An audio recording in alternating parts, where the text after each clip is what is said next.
नमस्कार। World news में आज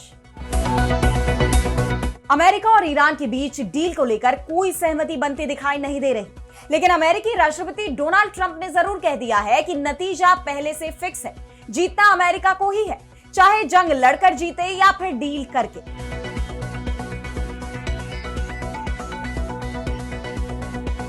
ईरान ने ये पहले ही साफ कर दिया है कि डील उसकी ही शर्तों पर होगी और उसने जंग को लेकर भी धमकी दी है कि किसी भी हमले का पूरी ताकत से जवाब दिया जाएगा। लेकिन ट्रंप यहां किस जीत का दावा कर रहे हैं, जब ना तो वो ईरान को जंग में हरा पाए और ना ही डील की शर्तों पर झुका पाए। ऐसे में उनका ये बयान सवालों से घिर गया है। उधर लेबनान में भी जिस युद्ध विराम की बात कही जा रही है वो कहीं नजर नहीं आ रहा। इजरायली हमले भी जारी है और नेतन्याहू ने डील की शर्तों को भी मानने से इनकार कर दिया है, जिसके बाद युद्ध विराम सिर्फ कागजी ही रह गया है। और अगर लेबनान में शांति नहीं आई तो यह भी तय है कि ईरान और अमेरिका में नहीं होगी डील। तो कैसे ईरान को लेकर चौतरफा घिर गए हैं ट्रंप, इस पर हम करेंगे विस्तार से चर्चा। लेकिन आइए जरा उन खबरों को भी देख लें जिन पर आगे होगी बात।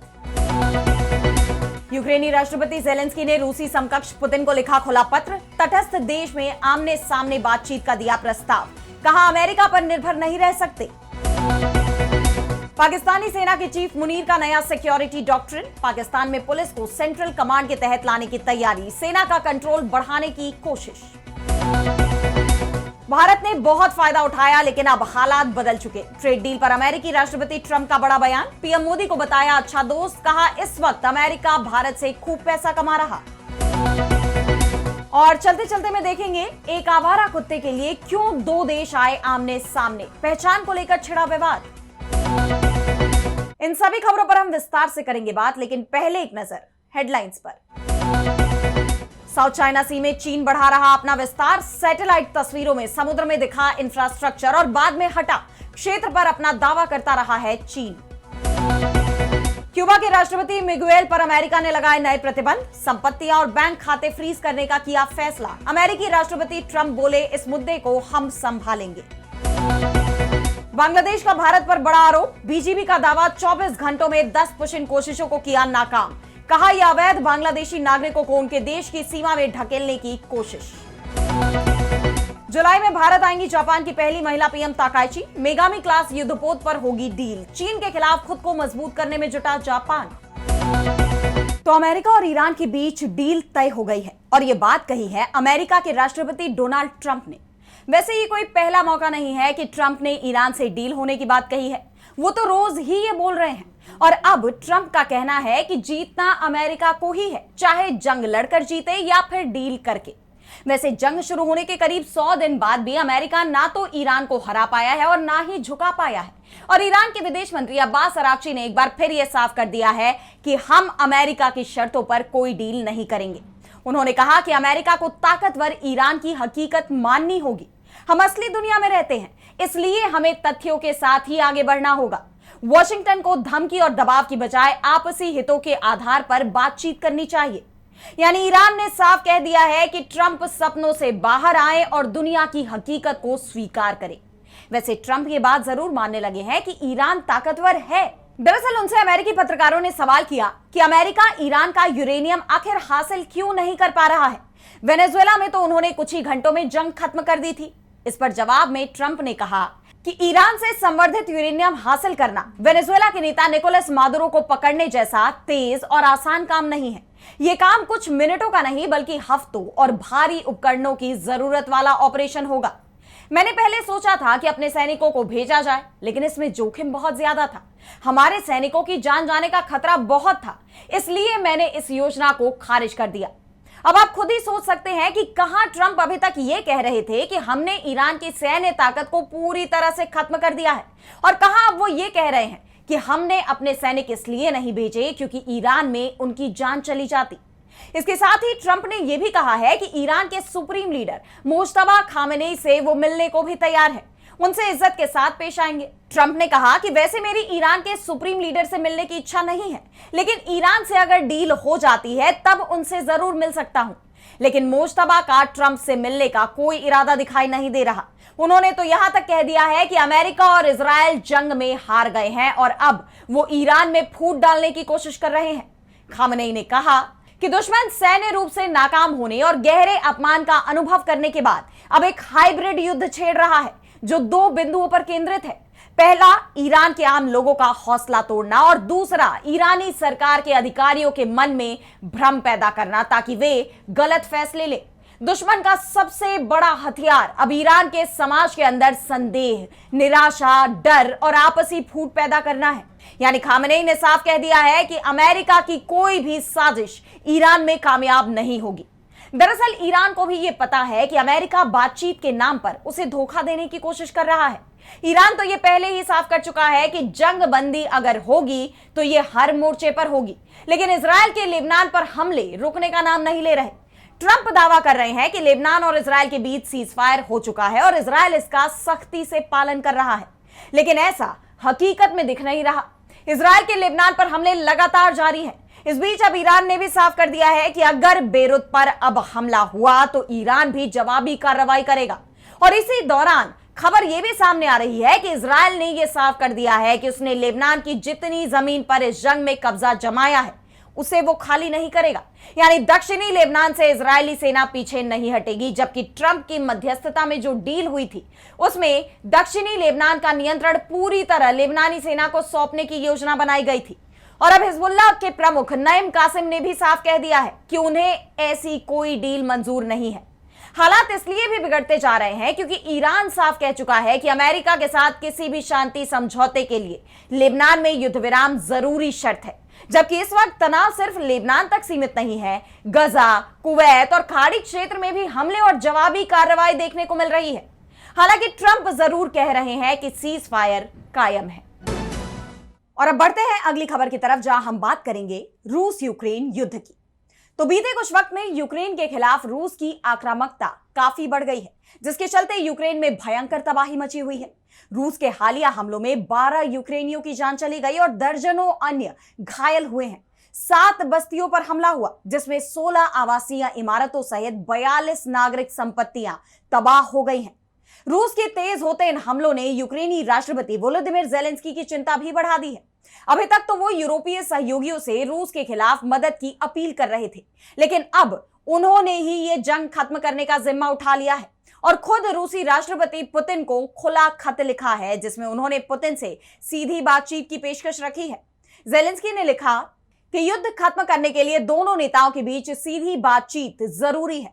बड़े मुद्दों का समाधान दोनों देश के नेता ही कर सकते हैं। बातचीत ना तो मॉस्को में होनी चाहिए और ना ही कीव में। यह बैठक किसी तटस्थ देश में आयोजित की जा सकती है। स्विट्जरलैंड, तुर्की या फिर अरब का कोई भी देश बातचीत के लिए अनुकूल साबित हो सकता है। बातचीत के दौरान पूरी तरह से युद्ध विराम लागू होना चाहिए। इसके अलावा युद्ध बंदियों की भी अदला बदली होनी चाहिए। यानी ज़ेलेंस्की पुतिन से बात कर अब इस युद्ध को हमेशा के लिए खत्म करना चाहते हैं। एक तरफ वो पुतिन से बातचीत की तारीख तय करने की अपील कर रहे हैं, वहीं दूसरी तरफ वो खुद ही ये कह रहे हैं कि दुनिया रूस से परेशान हो गई है। उन्होंने जोर देकर कहा कि यूक्रेन को दुनिया भर के देशों का समर्थन मिल रहा है और रूस पर ही अंतरराष्ट्रीय दबाव बढ़ाया जा रहा है, जबकि हकीकत कुछ और ही नजर आ रही है। ज़ेलेंस्की ने अपने खत में कहा है कि रूस इस युद्ध से त्रस्त हो चुका है और अब इसकी कीमत चुका रहा है। यूक्रेन की तरफ से होने वाले ड्रोन हमलों, बढ़ती महंगाई और ईंधन की कमी की वजह से रूस आर्थिक दबाव में है और पस्त हो चुका है। रूस को जमीनी अभियान में सफलता नहीं मिल पाई तो वो बैलिस्टिक मिसाइलों का इस्तेमाल ज्यादा करने लगा है। रूस चाहता है कि ये युद्ध 1-2 साल और चले ताकि उसे किसी भी तरह कुछ हासिल हो जाए। पुतिन चाहते हैं कि बेलारूस भी इस संघर्ष का हिस्सा बन जाए। भले ही ज़ेलेंस्की इस तरह से रूस पर दबाव बनाने की कोशिश कर रहे हो, लेकिन यह भी तय है कि पुतिन कोई भी फैसला दबाव में नहीं करने वाले। उन पर दबाव बनाने की कोशिशें तो अमेरिका तक की फेल हो चुकी हैं और अब ज़ेलेंस्की को भी अमेरिकी मध्यस्थता पर कोई भरोसा नहीं रह गया। खुद ज़ेलेंस्की ही ये बात कह रहे हैं कि अब वो युद्ध विराम के लिए अमेरिका पर निर्भर नहीं रह सकते। उन्होंने अपने खत में कहा है कि केवल अमेरिका पर निर्भर रहकर युद्ध को खत्म होने का इंतजार करना सही नहीं होगा।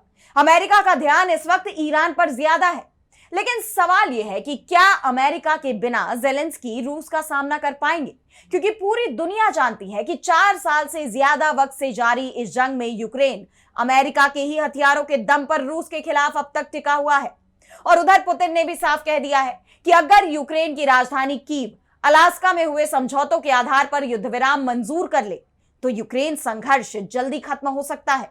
यानी यूक्रेन को उन हिस्सों पर दावेदारी छोड़नी होगी जिन पर रूस अपना कब्जा जमा चुका है, जो कि मुमकिन नजर नहीं आ रहा। ऐसे में क्या पुतिन और जेलेंस्की में अब आमने सामने की बैठक होगी, ये देखना होगा। और अब आगे बढ़ते हैं और बात करते हैं पाकिस्तान की।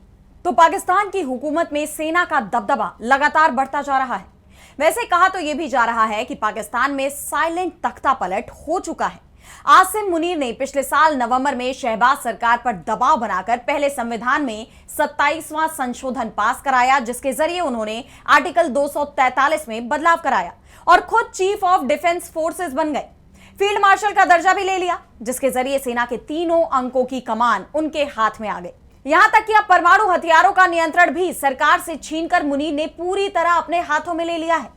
सुप्रीम कोर्ट से संवैधानिक मामलों की सुनवाई के अधिकार छीन लिए गए हैं, जिससे मुनीर के खिलाफ कोई भी सुनवाई कोर्ट न कर सके। यानी पाकिस्तान में प्रधानमंत्री शहबाज शरीफ इस वक्त केवल रबर स्टाम्प बनकर रह गए हैं और अब मुनीर खुद को और ज्यादा ताकतवर बनाने की तैयारी में है। अब उन्होंने पाकिस्तान की पुलिस को भी सेना के अधीन लगाने की तैयारी शुरू कर दी है। सेना के दबाव में सरकार आंतरिक सुरक्षा ढांचे में बड़ा बदलाव करने जा रही है, जिसमें अब पाकिस्तान के सूबों की पुलिस सीधे सेना और सेंट्रल कमांड के अंतर्गत काम करेगी। शहबाज सरकार का कहना है कि इसके जरिए देश में अलगाववादी हिंसा, आतंकवादी गतिविधियां और जातीय तनाव पर अंकुश लगाने में मदद मिलेगी। लेकिन दूसरी तरफ इस बात को लेकर सवाल उठ रहे हैं कि कहीं ये 2029 के चुनाव की तैयारियों को लेकर तो नहीं किया जा रहा, क्योंकि पाकिस्तान में सरकार किसकी बनेगी और बनने के बाद चलेगी या नहीं चलेगी, ये सब कुछ सेना ही तय करती है। इमरान खान की पार्टी पीटीआई की तरफ से तो लगातार ये दावे किए जा रहे हैं कि सेना और शहबाज के बीच चुनाव को फिक्स करने की कोशिश हो रही है। मुनीर के सहारे शहबाज एक बार फिर चुनाव चोरी करने की कोशिश में है और इसलिए पुलिस की कमान भी मुनीर के हाथ सौंपने की तैयारी शुरू हो गई है, जिसके जरिए आसानी से चुनाव नतीजों को फिक्स किया जा सके। वैसे आपको ये बात तो पता होगी कि पाकिस्तान में आज तक कोई भी पार्टी लगातार 2 चुनाव नहीं जीत पाई है और शायद यही कारण है कि शहबाज खुद को पीएम बनाए रखने के लिए कोई भी कमी नहीं छोड़ना चाहते, क्योंकि पुलिस अगर सेना के नियंत्रण में चली जाती है तो राज्यों की सरकारें भी कमजोर पड़ जाएंगी और सेना आसानी से तख्ता पलट करने की स्थिति में आ जाएगी। और अब अगली खबर में बात करते हैं भारत को लेकर ट्रंप के नए बयान की। तो अमेरिकी राष्ट्रपति डोनाल्ड ट्रंप के दूसरे कार्यकाल में भारत के साथ संबंध चर्चा में रहे हैं। ट्रंप कभी पीएम मोदी को अपना अच्छा दोस्त बताते हैं तो कभी भारत के खिलाफ ही सख्त एक्शन लेते नजर आते हैं। और अब अमेरिकी राष्ट्रपति का एक और बड़ा बयान आया है। ट्रंप ने पीएम मोदी की जमकर तारीफ की और उन्हें अपना अच्छा दोस्त भी बताया। ट्रंप ने भारत के साथ जल्द व्यापार समझौता होने का भरोसा जताते हुए कहा कि पहले व्यापार में पिछले असंतुलन के बावजूद उन्हें पूरा विश्वास है कि अमेरिका और भारत के बीच आखिरकार कोई समझौता होगा। मेरे कार्यकाल में अमेरिका और भारत के बीच व्यापार स्थितियां बदल गई हैं और अब अमेरिका को खूब मुनाफा हो रहा है। व्हाइट हाउस में दोनों देशों के बीच व्यापारिक संबंधों पर चर्चा हुई। इस दौरान ट्रंप ने पत्रकारों से कहा कि मुझे आपके प्रधानमंत्री बहुत पसंद है, वो मेरे अच्छे दोस्त हैं और हमारी आपस में खूब बनती है, हमारे रिश्ते बहुत अच्छे हैं।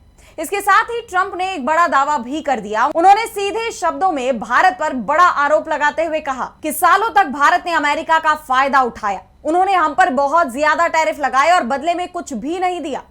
अब स्थिति उलट है और हम भारत के साथ व्यापार से काफी पैसा कमा रहे हैं। तो यहाँ ट्रंप ये साफ कहते दिखाई दे रहे हैं कि अब पासा पलट चुका है। देखा जाए तो एक तरफ ट्रंप भारत की तारीफ करते हैं, पीएम मोदी को अपना अच्छा दोस्त बताते हैं और दूसरी तरफ वो भारत पर गंभीर आरोप भी लगा देते हैं। और अब ट्रंप का ये बयान ऐसे वक्त में आया है जब दोनों देशों के बीच डील को लेकर बातचीत चल रही है।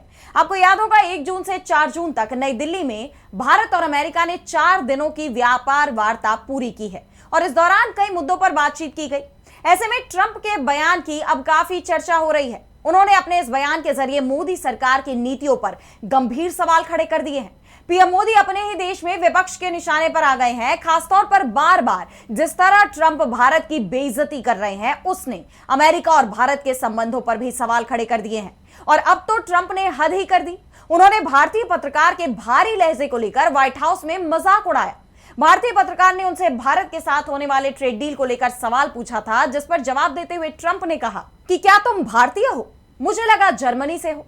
मैं सिर्फ मजाक कर रहा हूं। तुम सेंट्रल कास्टिंग हो और ये बहुत अच्छी बात है। अमेरिकी राष्ट्रपति के सेंट्रल कास्टिंग कहने का मतलब ही रिपोर्टर का मजाक उड़ाना था, क्योंकि इस शब्द का इस्तेमाल हॉलीवुड की फिल्मों में लीड कैरेक्टर के लिए किया जाता है और ये कोई पहली बार नहीं है जब ट्रंप ने इस तरह भारतीयों का मजाक बनाया है। इससे पहले हाल ही में उन्होंने भारत को नरक जैसा बताया था। अब जिस तरह से भारत को लेकर ट्रंप का रुख बना हुआ है, उसे लेकर उनकी काफी निंदा हो रही है, वो बुरी तरह घिर गए हैं। और अब चलते चलते में बात करेंगे कुत्तों को लेकर आपस में लड़ रहे दो देशों की। तो वैसे तो आपको यह सुनने में बहुत अजीब लग रहा होगा, क्योंकि आमतौर पर दो देशों के बीच जमीन, व्यापार या राजनीति को लेकर झगड़े होते हैं, लेकिन आजकल ब्राजील और मेक्सिको के बीच एक बिल्कुल अनोखी बहस छिड़ी हुई है। इस पूरी बहस की वजह है एक भूरे रंग का कुत्ता। दरअसल ब्राजील में इस कुत्ते को लोग बड़े प्यार से कारामेलो कहते हैं। अब ये बेजुबान जानवर दोनों देशों की नाक का सवाल बन गया है। ब्राजील का कहना है कि ये कुत्ता उनकी पहचान है। वहां की सड़कों पर ऐसे हजारों कुत्ते घूमते हैं और वे लोगों की जिंदगी का हिस्सा बन चुके हैं। ये कुत्ते इंटरनेट के मीम्स, टी-शर्ट्स और वायरल गानों में छाए रहते हैं। पिछले साल तो नेटफ्लिक्स पर कारामेलो नाम से एक फिल्म भी रिलीज हुई थी। और ये बात यहीं खत्म नहीं होती। ब्राजील की संसद में तो इन कुत्तों की तस्वीर देश के नोटों पर छापने तक का प्रस्ताव आ चुका है। इस विवाद की असली शुरुआत इसी साल अप्रैल में हुई, जब मेक्सिको ने अचानक पेरो कारामेलो को अपनी स्थानीय नस्ल बता दिया और इसे अपना सांस्कृतिक प्रतीक घोषित कर दिया। जैसे ही ये खबर ब्राजील पहुंची, वहां हड़कंप मच गया। अखबारों से लेकर सोशल मीडिया तक हर जगह बवाल शुरू हो गया। ब्राजील के लोग भड़क गए कि दशकों से जो कुत्ता उनकी शान है, उस पर मेक्सिको अपना हक कैसे जता सकता है। और दिलचस्प बात तो यह है कि कारामेलो कोई खालिस या महंगी नस्ल नहीं है। यह करीब 300 विदेशी नस्लों के मिलने से बना एक अनोखा देसी कुत्ता है। सैकड़ों साल पहले जब पुर्तगाल, इटली, जर्मनी और जापान के लोग वहां से आकर बसे, तो उनके साथ कुत्ते भी आए और उन सब के मिलने से यह नस्ल बनी। मिक्स नस्ल होने के कारण ये कुत्ते बहुत मजबूत होते हैं और जल्दी बीमार भी नहीं पड़ते। वहीं मेक्सिको के लोगों की अपनी दलीलें हैं। उनका कहना है कि हमारे यहाँ का मौसम और इतिहास भी ब्राजील के जैसा ही है, इसलिए ये कुत्ता सिर्फ एक देश का नहीं बल्कि पूरे लैटिन अमेरिका की साझा अमानत है।